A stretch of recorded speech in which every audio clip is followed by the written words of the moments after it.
sa ito.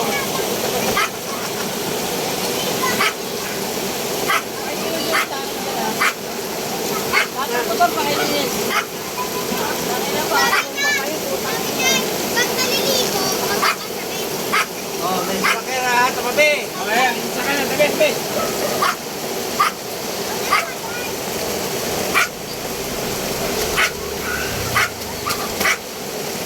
Ang butel yun.